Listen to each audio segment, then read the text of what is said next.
أعوذ بالله من الشيطان الرجيم بسم الله الرحمن الرحيم يا بني إسرائيل اذكروا نعمتي التي أنعمت عليكم وأني فضلتكم على العالمين واتقوا يوما لا تجزي نفس عن نفس شيئا ولا يقبل منها شفاعة ولا يؤخذ منها عدل ولا هم ينشرون وإذ نجيناكم من آل فرعون يسومونكم سوء العذاب يذبحون أبناءكم ويستحيون نساءكم وفي ذلكم بلاء من ربكم عظيم. اللہ تبارک و تعالیٰ کے فضل و کرم سے آج ہم سورۃ البقرہ کی آیت نمبر 47, 48, 49 اور 50 ان 4 آیتوں کی تفسیر کو سمجھیں گے. کل کی آیات میں بتلایا تھا بنی اسرائیل جو اہل کتاب تھے، حضرت یعقوب علیہ السلام کی اولاد کو بنی اسرائیل کہا جاتا ہے، اور بنی اسرائیل پر اللہ تعالیٰ نے بڑے انعامات کیے تھے، بڑے احسانات کیے تھے. پچھلی آیات کے اندر ان احسانات کو اجمالی طور پر ذکر کیا تھا. یا بنی اسرائیل اذکروا نعمتی التی انعمت علیکم، اے بنی اسرائیل، اے یعقوب علیہ السلام کی اولاد، تم یاد کرو ان احسانات کو، ان انعامات کو جو میں نے تمہارے اوپر کیے ہیں. اور اس رکوع کے اندر اللہ تعالیٰ 10 احسانات کو ذکر فرماتے ہیں، 10 انعامات کو ذکر کرتے ہیں کہ یہ 10 طریقے کے انعام میں نے بنی اسرائیل پر کیے تھے. سب سے پہلا انعام، یا بنی اسرائیل اذکروا نعمتی التی انعمت علیکم وانی فضلتکم علی العالمین. اے بنی اسرائیل، یاد کرو میرے احسان کو جو میں نے تمہارے اوپر کیا، وانی فضلتکم، اور یاد کرو کہ میں نے تمہیں فضیلت دی، علی العالمین، سارے جہاں والوں پر. یہ سب سے پہلا احسان. اللہ نے بنی اسرائیل کو پوری دنیا کے لوگوں پر فضیلت اور برتری عطا فرمائی. جب تک حضرت محمد الرسول اللہ صلی اللہ علیہ وسلم کی بعثت نہیں ہوئی تھی، آپ علیہ السلام کو نبوت نہیں ملی تھی، اس وقت تک بنی اسرائیل پوری دنیا کے لوگوں پر فضیلت والے تھے، برتری والے تھے، اونچے مرتبے والے تھے. چونکہ یہ لوگ اہل کتاب تھے، تینوں کتابیں انہی لوگوں بنی اسرائیل کے اندر نازل ہوئی. توریت بھی بنی اسرائیل کے نبی پر، انجیل بھی بنی اسرائیل کے نبی پر، اور زبور بھی بنی اسرائیل کے نبی پر. حضرت موسیٰ علیہ السلام بھی بنی اسرائیل میں سے تھے، عیسیٰ علیہ السلام بھی بنی اسرائیل میں سے، اور داؤد علیہ السلام بھی بنی اسرائیل میں سے تھے، اور بھی کئی ہزاروں نبی تھے. تو اللہ نے ان بنی اسرائیل کو بہت بڑا مقام اور بہت فضیلت عطا فرمائی تھی.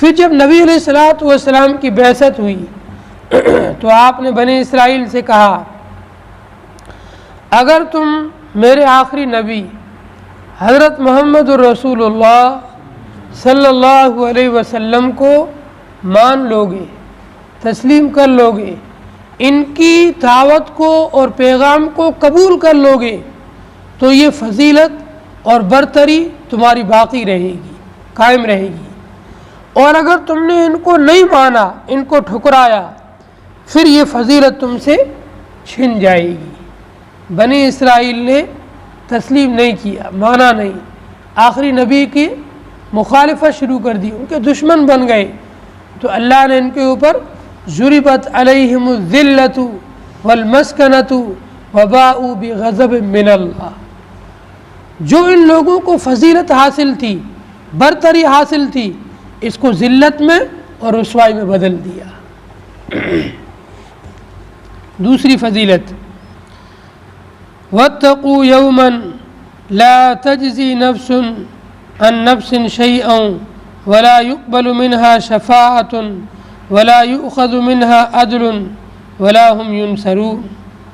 ڈرو اس دن سے جس دن کوئی بھی شخص کسی شخص کے کچھ بھی کام نہیں آئے گا۔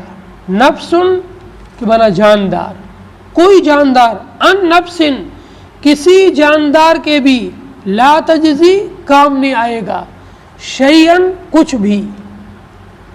آخرت کا معاملہ ایسا ہے کوئی کسی کے کام نہیں آئے گا۔ اللہ نے قرآن میں فرمایا یوم یفر المرء من اخیہ و امہ و ابیہ و صاحبتہ و بنیہ۔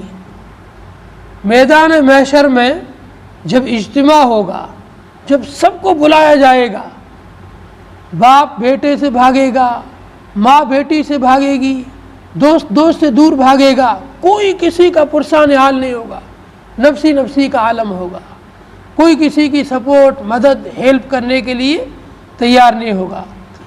اگر کسی کی ایک بھی نیکی کم پڑ گئی اور وہ کسی کے سامنے رو رو کے گڑ گڑا کے برا حال کر دے، لیکن وہ ایک نیکی دینے کے لیے تیار نہیں ہوگا، ایسا بھیانک اور خطرناک وہ دن ہوگا۔ واتقوا، ڈرو، یومن، اس دن سے، یومن سے مراد قیامت کا دن ہے، تو ڈرو قیامت کے دن سے جس دن کوئی بھی شخص کسی شخص کے کچھ بھی کام نہیں آئے گا، ولا يقبل منها شفاعة، اور نہ کسی کی سفارش قبول کی جائے گی، ولا يؤخذ منها عدل، نہ کسی سے بدلہ لیا جائے گا، ولا هم ينصرون، اور نہ ان کی مدد کی جائے گی۔ دنیا کے اندر اگر کوئی مجرم ہے، کسی سے جرم ہو گیا، کسی نے گناہ، غلطی، برا کام کر دیا، تو اس سے چھوٹنے کے کئی طریقے ہوتے ہیں۔ لوگ پیسے دے کر چھوٹ جاتے ہیں، یا کسی بڑے کی سفارش سے چھوٹ جاتے ہیں، یا اور کسی ذریعے سے چھوٹ سکتے ہیں، لیکن آخرت کا معاملہ اس سے بالکل الگ ہے۔ نہ کسی کی سفارش چلے گی، نہ وہاں پر مال چلے گا، نہ کوئی اور چیز چلے گی، وہاں تو صرف نیکیاں چلے گی۔ آپ نے کوئی بھی برائی کی ہے، اس کے بدلے میں نیکیاں دو، نیکیاں نہیں ہیں تو پھر اس کی سزا بھگتو، اور کوئی چھوٹنے کا اور بچنے کا راستہ نہیں ہے۔ وَإِذْ نَجَّيْنَاكُمْ مِنْ آلِ فِرْعَوْنَ يَسُومُونَكُمْ سُوءَ الْعَذَابِ يُذَبِّحُونَ أَبْنَاءَكُمْ وَيَسْتَحْيُونَ نِسَاءَكُمْ وَفِي ذَلِكُمْ بَلَاءٌ مِّن رَبِّكُمْ عَظِيمٌ۔ یہ دوسرا احسان، اے بنی اسرائیل یاد کرو تم، میں نے تمہیں نجات دی فرعون کے لوگوں سے جو تمہیں عذاب دیتے تھے، سخت عذاب، برا عذاب، یذبحون ابناءکم، تمہارے بیٹوں کو ذبح کر دیتے تھے، یستحیون نساءکم، تمہاری عورتوں کو اور لڑکیوں کو زندہ چھوڑ دیتے تھے باندیاں بنانے کے لیے، اپنے گھر میں نوکرانیاں رکھنے کے لیے۔ وفی ذالکم بلاء من ربکم عظیم، اس کے اندر تمہارے رب کی طرف سے بہت بڑی آزمائش اور امتحان ہے۔ اللہ فرماتے ہیں بنی اسرائیل پر میں نے یہ احسان کیا کہ فرعون جو ظالم بادشاہ تھا ان پر ظلم کرتا تھا، اور فرعون نے ایک مرتبہ خواب دیکھا کہ ایک آگ جو مصر سے نکلی ہے اور اس نے ہمارے پورے شام سے ایک آگ نکلی ہے اور اس نے پورے ہمارے مصر کا احاطہ کر لیا ہے، اور ہر گھر کے اندر داخل ہو کر کے اس نے تباہی پھیلا دی۔ بہت ڈر گیا یہ، اس نے کاہنوں سے اور نجومیوں سے اس خواب کی تعبیر پوچھی کہ میں نے رات کو سوتے ہوئے یہ خواب دیکھا ہے، بتاؤ اس خواب کی کیا تعبیر ہوگی؟ تو کاہنوں نے کہا کوئی بچہ پیدا ہوگا، اس بچے کی طاقت اتنی ہوگی کہ وہ ہر گھر کے اندر اس کی طاقت پہنچے گی، تمہاری حکومت ختم ہو جائے گی اور وہ تم پر غالب آ جائے گا۔ اب اس کو بہت ڈر ہوا کہ ایسا بچہ پیدا ہوگا جو ہماری حکومت گرا دے گا، تو اس نے قانون بنا دیا بنی اسرائیل میں جو بھی لڑکا پیدا ہو اس کو قتل کر دو، لڑکی پیدا ہو تو اس کو زندہ چھوڑ دو، اس کو ہم باندی بنا لیں گے، اپنے نوکرانے بنا لیں گے، کیونکہ نجومیوں نے یہی بتایا تھا کہ وہ لڑکا ہوگا، وہ لڑکا ہی تمہاری حکومت کو گرائے گا، وہ لڑکا ہی تمہاری طاقت کو، تمہاری بادشاہت کو ختم کرے گا، اس لیے اس نے قانون بنا دیا کہ لڑکوں کو ختم کر دو۔ اسی قانون کے دوران اللہ تعالیٰ نے موسیٰ علیہ السلام کو پیدا کیا اور خود فرعون کے گھر کے اندر پال کر بتلایا۔ اتنا بڑا احسان اللہ نے کیا کہ جو فرعون بنی اسرائیل کے لڑکوں کو قتل کرتا تھا، ان کے مردوں کو قتل کرتا تھا، اسی کے گھر کے اندر اللہ نے حضرت موسیٰ علیہ السلام کی تربیت کی، پرورش کی، پروان چڑھایا اور وہیں پر بڑا کیا، فرعون ہی کے خرچے سے بڑا کر کے بتایا۔ اسی لیے فرماتے ہیں جسے اللہ رکھنا چاہے اسے دنیا کی کوئی طاقت مٹا نہیں سکتی ہے، جس کی اللہ حفاظت کرنا چاہے اسے دنیا والے ختم نہیں کر سکتے ہیں، جس کو اللہ عزت دینا چاہے اس کو دنیا والے ذلیل نہیں کر سکتے ہیں، جس کو اللہ مالدار اور غنی بنانا چاہے اس کو دنیا والے فقیر نہیں بنا سکتے ہیں۔ اللہ کی طاقت سب سے بڑی ہوئی ہے، ایسا اللہ کا غیبی نظام ہوتا ہے دنیا والے اس کو سمجھ نہیں پاتے ہیں، اللہ اپنے غیبی نظام کے ذریعے سے سب چیزوں کو کر دیتا ہے۔ فرعون جس نے قانون بنایا لڑکوں کو مارنے کا، اللہ نے اسی کے گھر کے اندر موسیٰ کو پال کر کے بتلا دیا کہ تم دنیا والے کچھ نہیں کر سکتے ہو، سب کچھ میرے ہاتھ میں ہے، میں جو چاہوں کر سکتا ہوں۔ وَإِذْ نَجَّيْنَاكُمْ، اور یاد کرو اس وقت کو جب ہم نے نجات دی تم کو، من آل فرعون، فرعون کی آل سے جو تمہیں سخت عذاب دیتے تھے، تمہارے بیٹوں کو ذبح کرتے تھے، تمہاری عورتوں کو زندہ چھوڑتے تھے۔ سب سے بڑی مصیبت تو یہ تھی ان کی عورتوں کو یہ لوگ زندہ چھوڑتے تھے، پھر ان کی عورتوں کو پوری زندگی کے لیے باندیاں بنا کے رکھتے تھے، جس طرح چاہیں اس طرح ان کا استعمال کرتے تھے۔ یہ انسان، ایک غیرت مند انسان کے لیے بہت ہی خطرناک چیز ہے کہ اس کی بہن، بیٹی، ماں کو کوئی باندی بنائے اور جس طرح چاہے اس طرح استعمال کرے۔ وَإِذْ فَرَقْنَا بِكُمُ الْبَحْرَ فَأَنْجَيْنَاكُمْ وَأَغْرَقْنَا آلَ فِرْعَوْنَ وَأَنْتُمْ تَنْظُرُونَ۔ تیسرا احسان، اللہ نے تیسرا احسان یہ کیا کہ بنی اسرائیل کی قوم کو فرعون کے ظلم سے بچانے کے لیے اللہ نے حکم دیا موسیٰ علیہ السلام کو کہ تم راتوں رات ان کو لے کر کے نکلو یہاں سے۔ موسیٰ علیہ السلام رات کے وقت میں بنی اسرائیل کے پورے لوگوں کو بستی سے لے کر کے یہاں سے روانہ ہوئے، ہجرت کی یہاں سے اللہ کے حکم سے۔ صبح کے وقت جب فرعون اور اس کے لوگ اٹھے، انہوں نے دیکھا کہ موسیٰ بنی اسرائیل کو لے کر کے فرار ہو چکا ہے، یہاں سے بھاگ چکا ہے۔ انہوں نے پیچھا کیا، جب پیچھا کر کے دریا کے پاس پہنچے تو دیکھا کہ دریا کے اندر راستے بنے ہوئے ہیں اور بنی اسرائیل تو دریا پار کر کے سامنے والے کنارے پہنچ چکے ہیں۔ تو فرعون تکبر سے کہنے لگا، دیکھو ہماری حکومت کتنی بڑی ہے، دریاؤں پر بھی ہماری حکومت ہے، دریا نے ہمیں دیکھ کر کے راستے دیے، یہ لوگ تو ہماری برکت سے پار ہوئے ہیں۔ انہوں نے بھی اپنے سواریوں کو اور اپنے لشکر کو دریا میں اتارا۔ جیسے ہی دریا کے بیچوں بیچ پہنچے، اللہ تعالیٰ نے دریا کو حکم دیا اپنے پانی کو ملا دے۔ بنی اسرائیل کو اللہ نے دریا پار کرا دیا، بنی اسرائیل کے پانی کو، بنی اسرائیل کے لیے پانی کو یوں پھاڑ کر کے بیچ میں سے راستہ بنا کر ان کو پار کر دیا۔ جب فرعون اور اس کا لشکر دریا میں گھسا اور دریا کے بیچوں بیچ پہنچا، اللہ نے پانی کو حکم دیا مل جا اور ان سب کو غرق کر دے، سب کو ڈبا دے۔ یہ تیسرا احسان، اللہ نے بنی اسرائیل کو دریا پار کرا دیا اور ان کے دشمنوں کو، فرعون والوں کو غرق کر دیا۔ وَإِذْ فَرَقْنَا بِكُمُ الْبَحْرَ، اے بنی اسرائیل وہ وقت بھی یاد کرنے کے قابل ہے جب ہم نے پھاڑ دیا تمہارے لیے دریا کو، فَأَنْجَيْنَاكُمْ ہم نے تم کو نجات دی، وَأَغْرَقْنَا آلَ فِرْعَوْنَ فرعون والوں کو غرق کر دیا، وَأَنْتُمْ تَنْظُرُونَ جبکہ تم دیکھ رہے تھے۔ بنی اسرائیل سامنے والے کنارے پر کھڑے ہو کر یہ سب تماشا دیکھ رہے ہیں کہ فرعون دریا میں گھسا ہے، بیچوں بیچ آیا، پانی مل گیا، فرعون پورے لاہ و لشکر کے ساتھ میں ہلاک ہو گیا، وہیں پر ختم ہو گیا۔ وَإِذْ وَعَدْنَا مُوسَىٰ 40 لَيْلَةً ثُمَّ اتَّخَذْتُمُ الْعِجْلَ مِن بَعْدِهِ وَأَنْتُمْ ظَالِمُونَ۔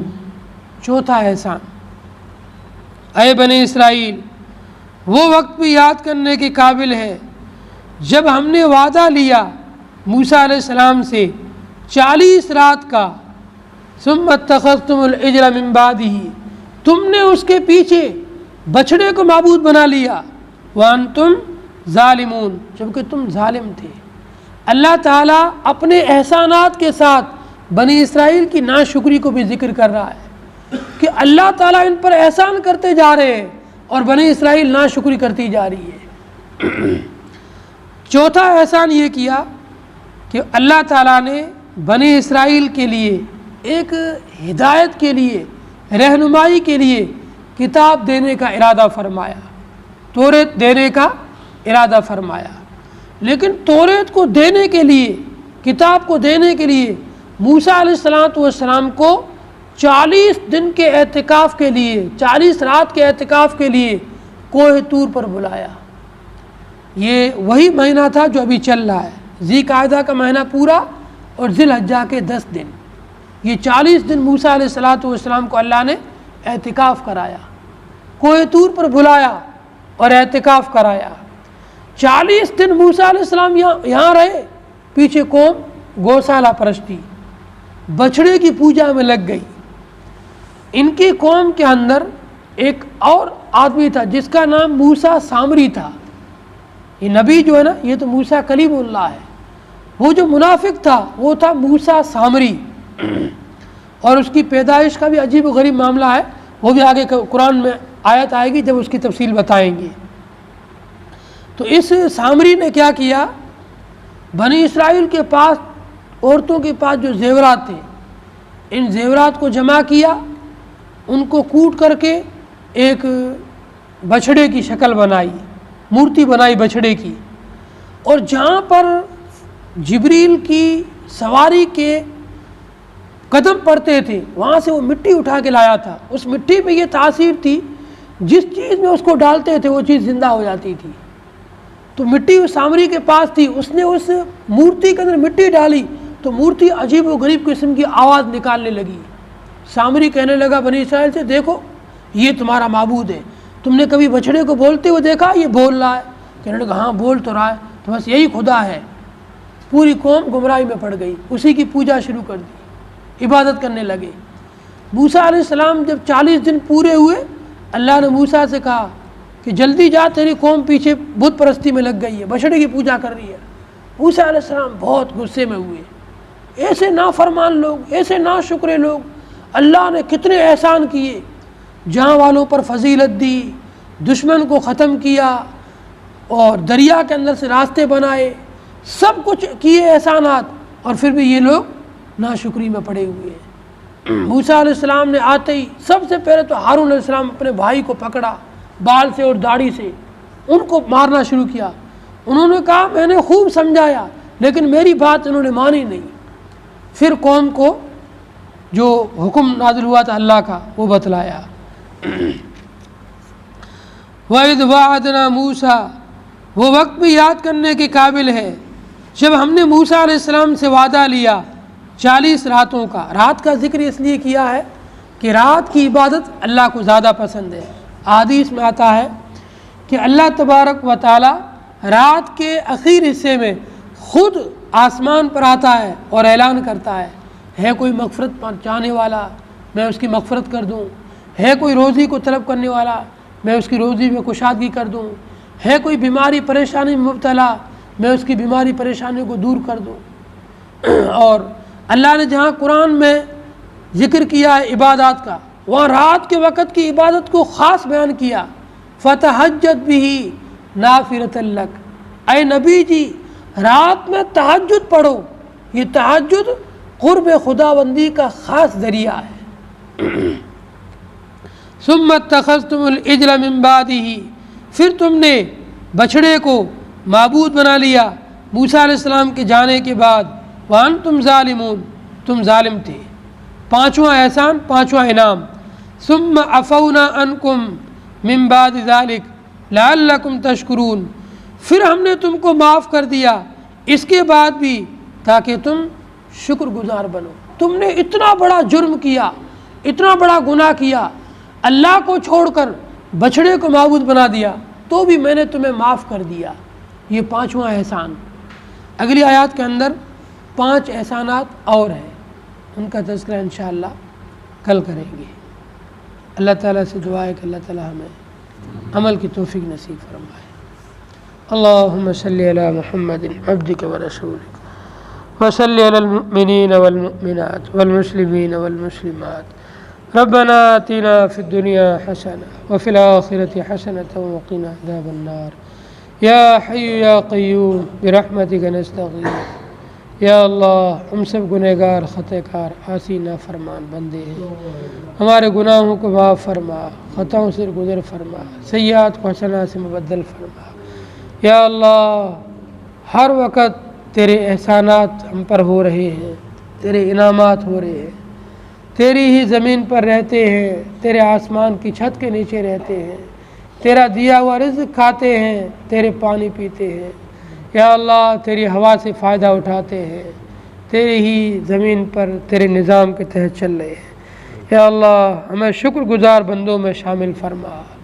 یا اللہ اپنے نیک محبوب بندوں میں شامل فرما، اپنے مقبول بندوں میں شامل فرما۔ نافرمانوں سے ہماری حفاظت فرما، فساد سے ہماری حفاظت فرما، بدکاروں سے ہماری حفاظت فرما، بد فعلی کرنے والوں سے ہماری حفاظت فرما۔ قرآن سے صحیح سچا عشق نصیب فرما، قرآن کی سمجھ نصیب فرما، قرآن کا علم نصیب فرما، قرآن سے محبت نصیب فرما، قرآن پر عمل کی توفیق نصیب فرما۔ صلی اللہ تعالی علی خیر خلقہ محمد وآلہ وصحبہ اجمعین برحمتک یا ارحم الراحمین۔